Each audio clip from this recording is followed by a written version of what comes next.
Good morning. Today is the 4th of Elul and the 21st of August. We are in the second reading of Parashat Teitzei, and here we begin to have a collection of laws that seemingly have no connection between them, but there is a connection. We're just not going to have time to discuss it. Instead, we're going to go straight to the end of the portion, to the final two verses. So we're in Deuteronomy 22, 6 and 7. So let me read the translation, since it's short, and then we'll discuss it. If you happen upon a bird's nest on the road, so you're walking along the path and you see there are birds that nest on the ground,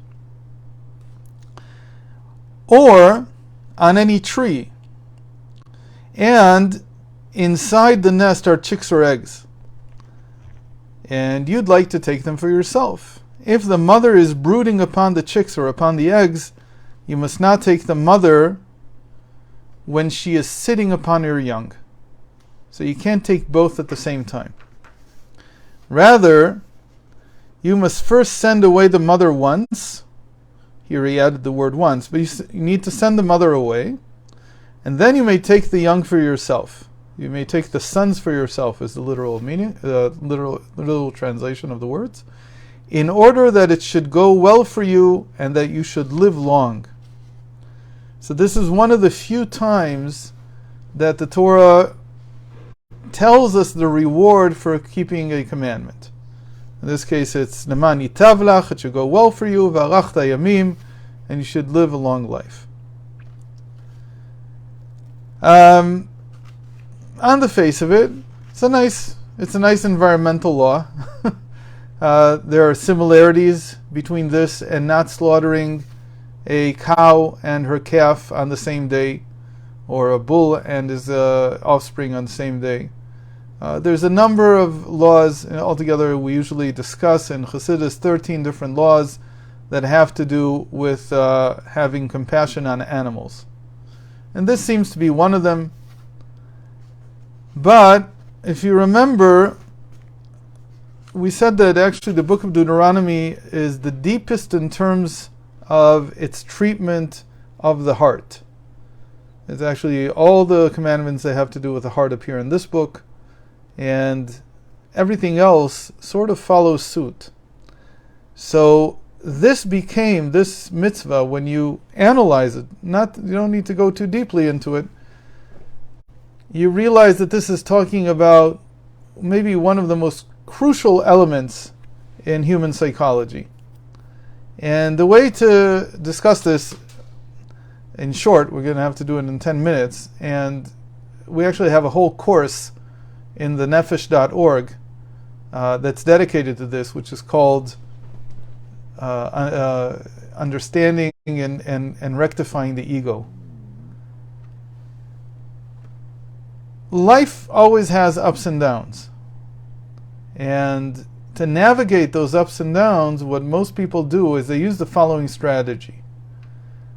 They attribute all the good to themselves, meaning they see themselves as the sole cause of the good in their life, all the success in their life, and they push away all the negative by saying that it's really not their fault. Something else is to blame. It could be a person, it could be a situation, it could be something else. And that's the ego's defense mechanism. The ego in general is a very big defense mechanism, and that's the strategy that it uses. So in other words, I'm the cause of all the good in my life, and everything else outside of me is the cause and to blame for everything that's negative in my life. And if you don't recognize this in yourself, so the easiest one is my parents. Everything that's wrong with me is obviously my parents' fault, because they're the ones who brought me up. And it's frightening to see really smart people, and when you talk to them in depth and you get to know them as a psychologist or as an advisor in some way, or you just know them intimately, you see how much they blame their parents for, to the point where they really can't have a normal relationship with them. In terms of success, so people won't say, it's because it sounds a little prideful. I'm the cause of all the good in my life, but that is the way we see it. We think that when things go our way, it's because we were really smart and we did the right thing and so on. Now, this is a terrible strategy. And it's a terrible strategy because it's basically living life upside down. By attributing all the negative to everything outside of myself, I make the world into an evil place. Because everything out there is what's the cause of my pain and my suffering. So the world must be a terrible, terrible place. I'm okay, but the world's a terrible place.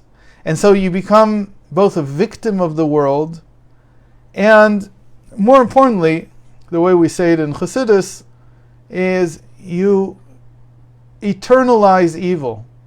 Because when you say that the world is a bad place, who's to blame for that? I didn't create the world, you didn't create the world, God created the world. So God must be eternally evil. When you really cut down to what this means, you'll come to that conclusion, that the world is an eternally evil place, and evil will be eternal because God is eternal. There's no way around it. So that's not a very good strategy. That's not a good way to live life. And it's also has nothing to do with God. It has to do with something that our ego is creating. And so even the notion of what God is, by most people, is a figment of what their ego created in its attempt to defend themselves from their failures. Now, when you do the other side, which is that you attribute all the good to yourself, so then you raise your expectations of yourself. And you become very disheartened anytime you do make a mistake and you can't run away from it. Instead of admitting the simple fact that we don't know what we're doing. And if anything actually goes well, it's probably in spite of what we did, and not so much because of what we did. Usually when we talk about, when I meet with parents, a lot of times I need to dispel this notion, because they have this idea that they're great educators if their children came out well. And that's not true. It's not because of them. The children were good to begin with, and they did little to hurt that.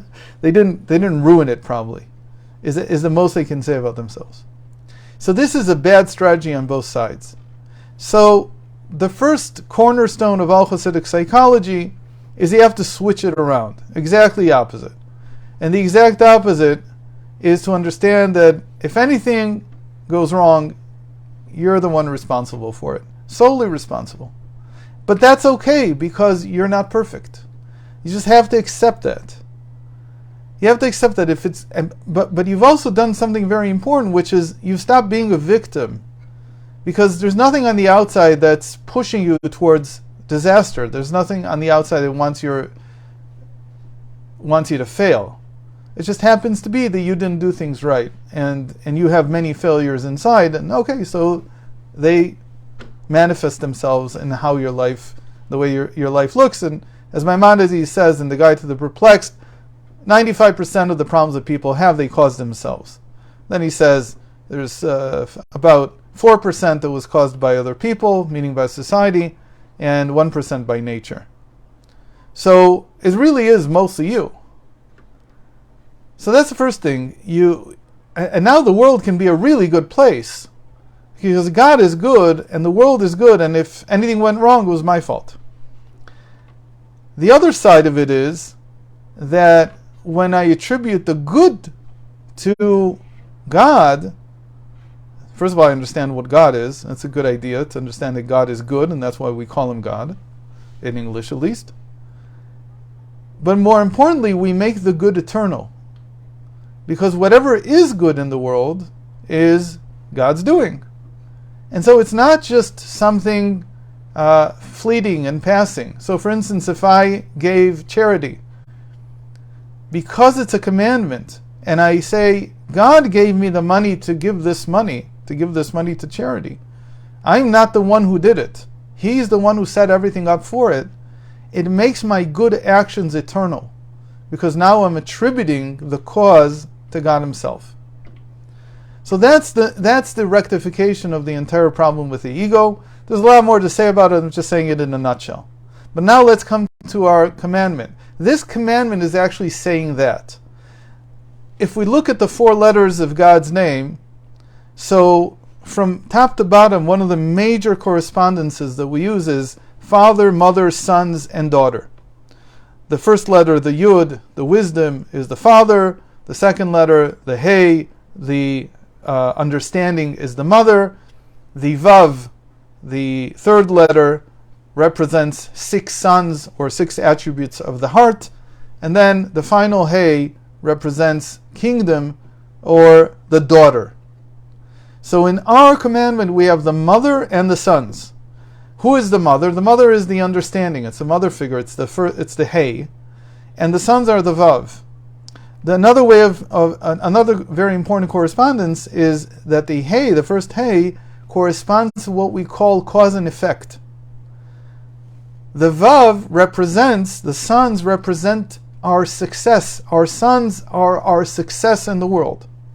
So the commandment comes and says, if you happen to chance upon a nest, and there are chicks and eggs in it, meaning you've chanced upon success. It's not your success. Understand that you happened upon it. Ki kare kan tzipo. The literal meaning is, should you happen upon a nest full of success, don't take the mother with the sons. Don't take the success also. Don't attribute the success to yourself. Rather, send it away.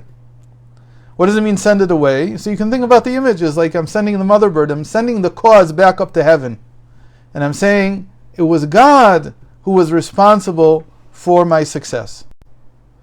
So that's part of the picture. But there are times when a person needs to take the success back. And how does he know this?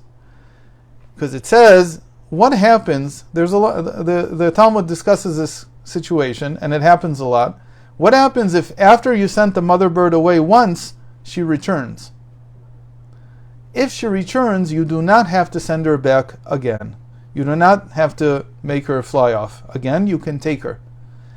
So that's like the way it's understood in Hasidic psychology is that sometimes you need to pick yourself up and say, I am of consequence in the world. Because even though this is a very good strategy for the ego in the long term, in the short term, sometimes a person feels that if all the success is God's and nothing is mine, so what am I contributing exactly? And when they have that feeling, it's like the mother bird is coming back and saying, I want you to take me. I want you to take the success back to yourself. I want you to, as it were, to appropriate it back to yourself for now.